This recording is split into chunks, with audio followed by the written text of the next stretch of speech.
So I'm sitting here with RJ BARKER, and he's the author of these wonderful books you see here. They are called in German die Knochenschiffe oder die GEZEITENKIND-SAGA. Da geht es im Wesentlichen um Schiffe, die aus Knochen gebaut sind. Eine ganz wirre Geschichte, da muss ich ihn gleich mal dazu befragen. It's mainly about ships made from bones. Yes. Oh. Yeah. Yeah. So we're in a fantastic world you built, and there are no woods and anything. No. So people build all their stuff from the bones, from great creatures, monsters, dragons, whatever we will call it, and it's a very, very worthful material then. Mm. And they've hunted these creatures to extinction. Okay. So they're running out of ships. You would think they would just stop fighting each other, but they're not that clever. And then one of these creatures, the plot of the first one, one of these creatures reappears, and whoever has it, this massive resource, becomes a kingmaker, and we follow a crew who are tasked with hunting it. Okay. But so they hunt such a creature in a boat made of bones to get the bones of the creature. Yes. Yeah. Well, it sounds a little bit like very human, because we kill things for having stuff. Yeah. And while they're doing it, the actions cause them to question their world and whether what they do is right, because that really interests me, is ideas of right and wrong and morality and power, and it's also really entertaining to make that. It's not all serious, it's fun, and there's a lot of action because there are a lot of very dynamic fighting in it, and you have these ship wars. They are sailing a big sea, but you have all these different folks, and they always fight, and they have their ships, and so we have one particular ship we follow through the three. We follow the TIDECHILD, which is called a black ship in their culture, which is a ship that they no longer consider as good, and it has a crew of criminals, but it's very loosely based on the Napoleonic Navy and the great sort of big sailing ships. Although they don't have cannons, they use crossbows because they don't have gunpowder. It's not that sort of world. And then we follow the TIDECHILD, and the TIDECHILD becomes its own. It's not sentient, but it becomes its own character. And I think you feel for it as much as you feel for the people, and they love it. To them, it's a real and living thing. It's their home, and it keeps them alive. Barley drehte das Steuerruder und Joran spürte, wie das Schiff den Kurs änderte und bekam eine Ahnung davon, wozu die GEZEITENKIND, also GEZEITENKIND, so heißt das Schiff, mit einer Mannschaft, die sie anständig zu führen vermochte, fähig wäre. Sie würde leicht über die Wellen und das Meer und um ihre Feinde herumtanzen. Aber jetzt galt das nicht, jedenfalls noch nicht. Und möglicherweise würde es nie so sein. Wie sollte es auch? Schwärme von Skier umringten ihn, und der Wind trug ihre klagenden Rufe herüber. Sein Vater hat ihm erzählt, die Vögel wären die Geister von Seeleuten, die ausgesetzt und auf kargen Felsen wie den Kelferries verhungert waren. Jenseits des Kelferries zeichnete sich eine Linie aus Inseln ab, die nach und nach größer wurden und sich in die vertrauten rosa, blau und lila Töne der Aegean und Verisk kleideten, während sie sich wie zerbrochene Zähne aus einem Kiefer aus dem Meer erhoben. Ein Kreis aus Vögeln drehte sich über der Insel, auf die sie zustrebten, womit sie schon aus weiter Entfernung als Ort zu erkennen war, auf dem es Futter gab. Joran fragte sich, ob es mehr Futter war als sonst, weil sie zu spät kamen und dies nun ein Ort war, an dem sie sich an den Toten lagen. Ein kleiner Teil von ihm, den er nicht mochte, aber auch nicht leugnen konnte, hoffte gar, dass sie zu spät kamen. Der Gedanke an jene, die ihn töten wollten und die er wiederum töten musste, ließ eine Angst in ihm aufsteigen, wie er sie nie zuvor erlebt hatte. Aber ein anderer Teil von ihm, der mit den Geschichten und Legenden seines Vaters aufgewachsen war, flehte inständig, dass sie rechtzeitig eintrafen, dass er sich als Held erweisen würde, indem er auf einem schwarzen Schiff angeflogen kam, um die Kinder von Cornwall zu retten. Das wäre etwas, worüber Frauen und Männer Lieder anstimmen. This is a very fantastic world you built there. Do we have some kind of magic in it? There is.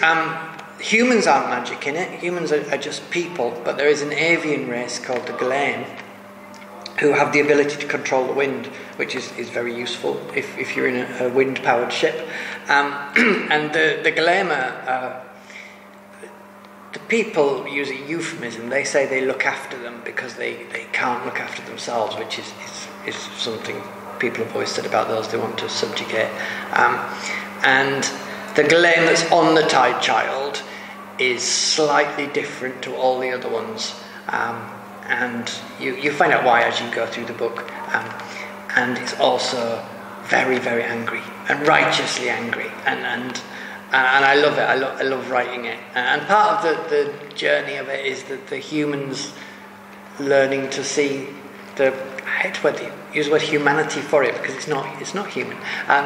But seeing its worth as a being on its own and not as something less than them. And I really enjoy that. And everyone by the end of the book loves this creature, and it won't have it's species of the Galaim, and it's called the Galaim because it doesn't want a human name. It wants nothing to do with this. But it's great. I love him.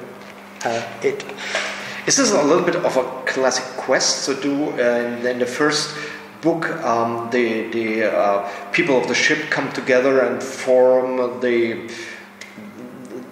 a team that's going on a quest, or is it different? The first book is really quite a classic quest book, and it is about this team of people who don't get on learning about each other's worth to do this grand task, and then slowly learning that there's more to their world. But as you move through the trilogy, you start to realise that a lot more is going on in the background of it. And things that seem inconsequential in the first book will come back in later books and suddenly start to make more sense, and the world is not maybe what it appears to be. And it's very difficult not to say too much. But if you read it, which I'm sure you're going to, viewer, you will understand what I'm saying. All right, so I'm really, really looking forward to read it by myself. I haven't done it yet, but I think it's really tempting. It's really tempting. What is the next coming from you? Coming from me next is Gods of the Weirdwood, which is a story about a man called Khan, who he's the chosen one. He's the very classic fantasy chosen one. He's the one that is meant to come along and change the world. This isn't spoilers, by the way. This is all in the first chapter. And then one day he wakes up when he's very young and finds out that actually he's not. It was someone else, and he's essentially useless. and we meet him very much later on in his life when he's a hermit. He's trying to hide. He just wants to get out and be left alone. But events have other ideas, and it takes place in the Weirdwood, which is a wood. This is Germany. This is a place of strange woods, and it should go down very well here. But in the Weirdwood, the trees are enormous. It can take half a day to walk around the trunk of one, and it's full of very strange creatures that want to kill you. And maybe the wood itself has its own sentience and its own ideas. And I think it's fair to kind of compare it to Legend by David Gemmell, because he's that kind of character, sort of like just a legend. But maybe Legend by David Gemmell, if David Gemmell took a lot of psychedelic drugs while writing it, you might get something a bit like Gods of the Weird, but it's had superb reviews over in the UK, and I'm really sort of proud of it. Even I struggled writing it, COVID. So, So for your person, do you read a lot books, comic books, TV series? What is your nerd drug? My nerd drug is definitely computer games. Oh yeah. I read a lot, but I don't tend to read the genre I write. I read crime and history and a lot of science fiction. I like a good spaceship, but fantasy computer games. Yeah, I have to stop Skyrim being on my PlayStation because otherwise I won't hit my deadlines and you won't get any books. Skyrim's the bad one, and then I was Elden Ring. Yeah, I couldn't. That had to go. That was too interesting. Too much time spent on that. But yeah, that is my drug. Yeah, all right. But I have to be very strict about it. And far from that, you're also a great music fan. You played in a band. I played in a lot of bands, most of which were terrible. And then the last one was quite good, and that's when I discovered that I was terrible. So, and that's when I decided I would become a writer. It took quite a long time to become a writer, but it was worth it. I don't regret a moment. But you still could write songs, the texts at least. Yeah, I always did write lyrics, and I like poetry, but I prefer to write novels now. Well. The song's in this. And we are glad you're doing it. Oh, the song's in it? Yeah, there's sea shanties in it, in all three of them, and they kind of... Some people don't like songs in books, and you can skip them if you want, but if you don't skip them, you will learn more about the world, because there's stuff hidden in there which will only become apparent later on. So I didn't completely waste my time in bands. All right.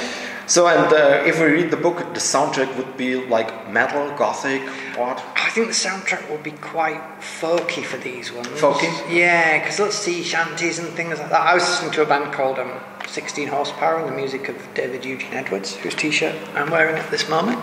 And a lot of stuff like that for this one. And then if you want a soundtrack for Weirdwood, then that was black metal. I was listening to Black Braid a lot for that one. It was a Native American black metal band that seemed to fit the mood of this big, terrifying forest. All right, thank you very much. Thank you, Stefan. I think this gives us a good view to your work and probably a little bit to your mindset. We will see. Yeah. So thank you for being here. It's a joy. I've had a brilliant time in Germany. I've loved it. And see you, as Bugs Bunny said, in the funny picture.